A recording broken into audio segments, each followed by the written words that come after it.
Hi, it's Laurel and I'm here at Art's Garden and Home, and we're here to talk about summer blooming perennials. So if your rhododendrons have finished and all of your spring blooming plants have finished, a lot of people have this gap in bloom in their perennial garden.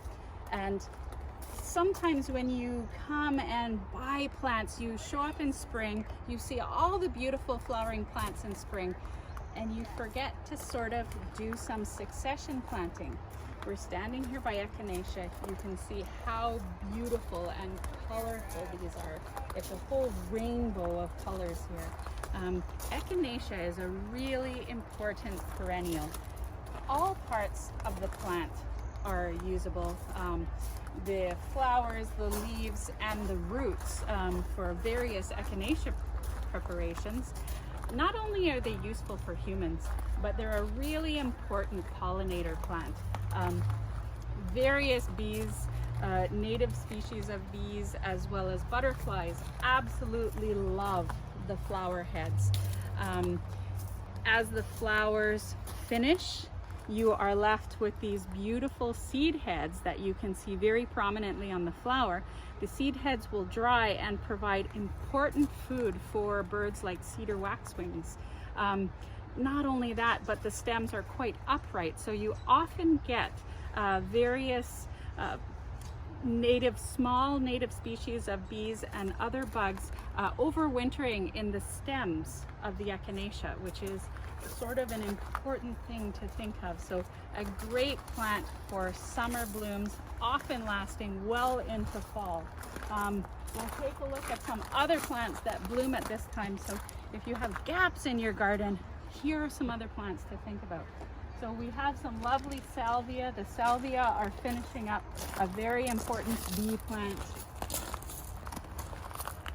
We can roll into the Coreopsis here. Again, we've got a lot of native bees quite enjoying the Coreopsis, both the double forms as well as the single forms here. A great plant to add a little bit of color to your garden right at this time.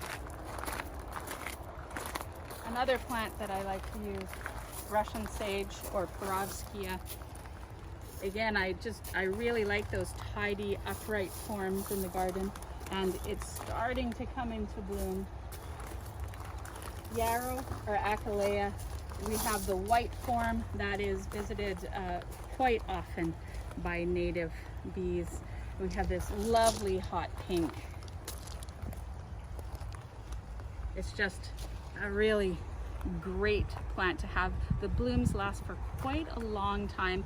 You can actually even dry them as well. So a really interesting flower. So come on over here and we'll take a look at some of these daylilies. So daylilies are just starting to wake up at this time. And there's some gorgeous forms.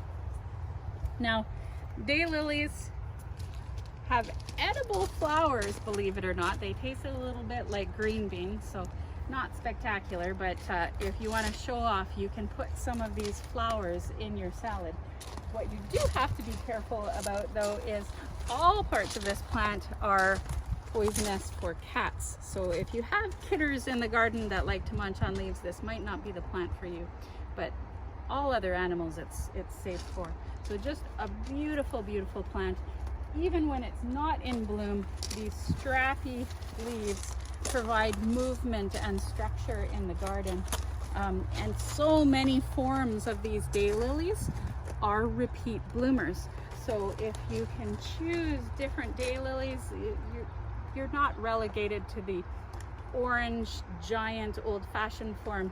We have pinks and purples and even some whites. So just a lovely plant. Look for repeat bloomers, because that's pretty handy to have something take a little bit of break from blooming and then send up some flowers again. Other than that, thank you so much for joining us, and we will see you guys again soon. See ya.